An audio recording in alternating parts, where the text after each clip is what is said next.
human scum! This is Odorous Shurungus commanding you to continue watching Capital Chaos. They support Guar and anal rape and all kinds of wonderful things. Oh, fuck, I just lost it.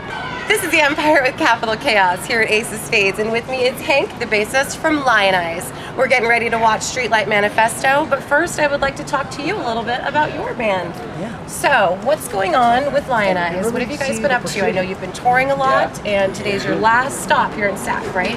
It's the last stop on this tour. Then we have some headlining shows getting us back to the East Coast, where there's 3 more Streetlight dates, and that ends amazingly. It's like the first tour ever that ends in DC, which is amazing, at the 930 Club. Nice. Yeah, we're close to the end. Okay, so then you're going to take a little bit of a break, and then you're going to do New Year's Eve with Less Than Jake, or are you keep continuing? You're way more informed than I am. It's my job. We do the 3 dates with Less Than Jake leading up to New Year's, and then we're going to take a couple months off, and we're going to do most of the heavy lifting on writing and demoing another record. And then after that, there'll be tours. Okay. Tours will happen. Tours will happen. Tours will happen, and then a record will happen. And don't exactly have the outline. I have a time for it yet. Okay. All right. So the band's been formed since 2004. Have you been with the guys since then? Yeah. Well, I first started playing with Nate when I was like 16 and he was 17. Wow. And I was in another band with him, and I left for one ill-fated year of college. And when I came back, they had picked up Chris, the keyboard player, and then they just called me one day. I think their bass player quit to go to China or something. And they called me and were like, "What are you doing?" And I'm like, "Watching TV." They're like, "You want to play bass?" So that was that was literally how it happened. Yeah, I was watching cartoons or something. Nice. So that was 2004. So doing it since then. All right, and so I know that you guys have put out 2 albums over the span of the last year. Yeah. So did that happen because you guys already had this stuff saved up, or did you just have a burst of inspiration and just went effing crazy on writing new stuff? A little bit of both. A little bit of both. We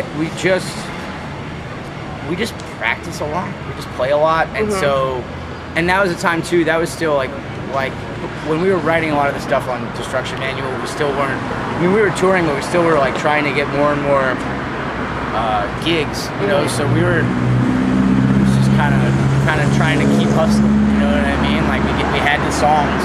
Yeah. Let's just record them and put it out when we have it. You know, and as you get older, that's process kind of takes a little longer each time, but it gets better, right? Yeah, it gets better. It definitely gets better. It just takes more time to make it what you want it to be. Okay.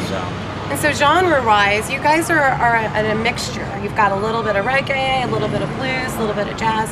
What are some of your favorite things about playing this type of music? And do you listen to reggae or ska when you're not performing? We listen to all kinds of things. All the time. We're all big reggae fans, but I think when we first started out, we were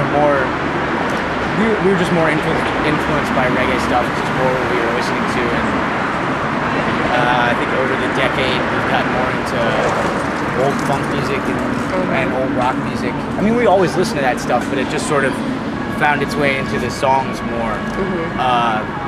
But as far as like the best part about it is not knowing what it's going to be. Yeah. Because I mean, from my point of view, what's the fun in being in a band where you know what you want it to sound like exactly? Yeah, it gets repetitive. You know, well, yeah, and like who wants to be another band? I don't want to sound exactly like some other band. Yeah. And I think it's just trying to get better at your instrument and get better at playing with each other and get better at songwriting, and whatever is the result of that, it doesn't matter. Like, but the people love it. Yeah, we're not at all concerned with genre. Well, that's cool. And the neat thing about that is I've noticed that because you have that open-minded, lots of different sound, you're able to tour with a lot of different bands. So yeah, we've been lucky. on a personal note, is there anybody that you would like to tour with, dead or alive, that would just like make your day? Dead, that list is way too long. All right, top 3. Alive, I always thought it would be cool. I think it would be, here, I'll just throw out Motorhead. Yeah. Government Mule would be cool. Public Enemy. We got to play with some with Bad Brains, which is awesome. I love them. I live by PMA code.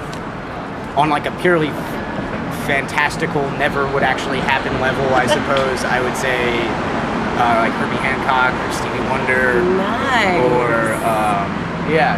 That would be beautiful. The late Chuck Brown would have been cool. Yeah. That would have been cool. That would be cool. Yeah. All right. Well, let's talk about your van. So I've been looking online and I've been talking with your tour manager. So you guys flipped the van and nobody was hurt, but you guys lost some gear. Yeah. And then what happened last night or yesterday? Did something else happen with the van? Oh yeah, last night in beautiful San Francisco, which we love playing there. Some crackhead with a wrench just like knocked out our back window and took a bag full of dirty clothes or something.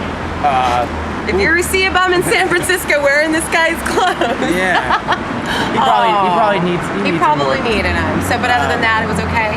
Yeah. It was fine. We already replaced it today. It's already fixed. So that was, just another thing to keep you interested. Well, what happened with you guys flipping? That's crazy, and nobody was hurt. Everybody was fine. We were in. Where were we?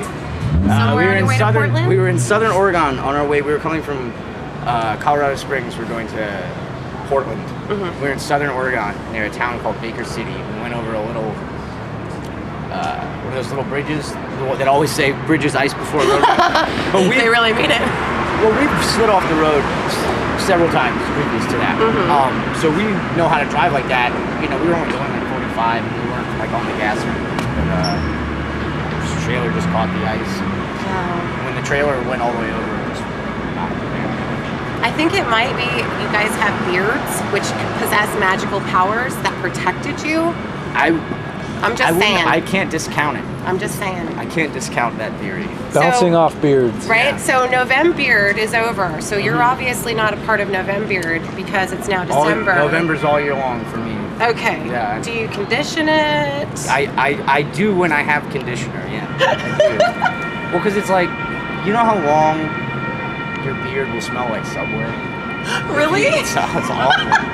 It's not good. No, I don't. Please tell me. It's probably not going to help my social life. Okay, touring so much, are you able to have a social life? Not really. No? Not much of one. I mean, because at home, we we'll do some odds, we'll teach some random music lessons or do whatever, but most of the time we're just writing and, it's sort of all consuming, which is the way I like it. What else would we be doing? What else would I be doing with myself? I know. Just be a drain on society. I'd be knocking out windows behind the club. Oh, no, I highly doubt that. So, Hank, what can we expect to see tonight from you guys? From somebody that hasn't seen a LIONIZE show? What are they going to walk away? You're going to hear some stuff from, pretty much, you're going to hear at least one thing from all the records, I would think. Reminds me I have to write a set. You're going to hear one thing from all the records. You'll hear a few new things. Yeah, we've been doing some different stuff. We've been having Streetlight, their horn players play with us. Awesome. That might happen. Okay. And we've recently been doing, I don't know, we probably won't do it tonight, but we've recently been doing a Beatles cover, which is cool. Which one? She's So Heavy. Oh, I love that one. That's one of the best It is ones. heavy. It is fucking heavy. The beginning of it sounds like Sabbath. If you really just listen to it. No, it does. It's like they're so ahead of what's going on. Yes. Have you ever seen that movie Across the Universe? I haven't, but I know about it. It has all the Beatles. Yeah, it's really good. I mean, it's been redone, but it was just really, really well how they integrated the songs with the particular stories, and it was just rad. I'm a huge Beatles fan. Yeah. So. Who is it? Right? So what are some of the things in your iPod right now? What are you listening to when you're on the road, or some of your favorite albums of 2012? I'm going to answer A. Okay. Because I'm still getting through the 60s. We've been listening to Fishbone, Give a Monkey a Brain. All right. Recently, we've been listening to this guy Ovi Wright, who was like a soul singer for he precedes Otis Redding, sort of. It's on the same, playing with the same guys. Ovi Wright's amazing. We've been listening to. I've been listening. I'm trying to find the whole record. I've been listening to pieces of Atoms for Peace. You know, Tom York, Flea, Yeah. which seems cool, but I haven't really heard all of. What else? I think some other stuff. Like a bunch of live Parliament records. Okay. And Getting funky with it? yeah, and Maggot Brain, some of the studio stuff. And, Wow. Yeah. That is an awesome collection. Yeah, weird stuff. Yeah, really weird. Yeah. So is it true that everybody who listens to reggae smokes pot? I don't think I could answer for everyone. I don't think so, but I was just curious. I would say that anecdotal evidence suggests yes. But Sacramento is home of the trees is it? for specific reasons. Oh, I see. And that's why I was just curious, you know, if that was going to be I'd going say the on. percentage is good. The percentage is good. All right, I'm going to be looking at eyes today. All right, Hank, I want to thank you so much no for taking the time to meet with Capital Chaos. We're really excited to see you tonight. If there's anything that you'd like to say to your fans or anybody that's watching this video, just kind of give a shout out or let them know what's going on. Oh, just the obligatory Facebook.com, LIONIZE Music. We're on the Twitter and the Instagram and all that All that hive mind stuff. internet stuff. Oh, fuck, I just lost it.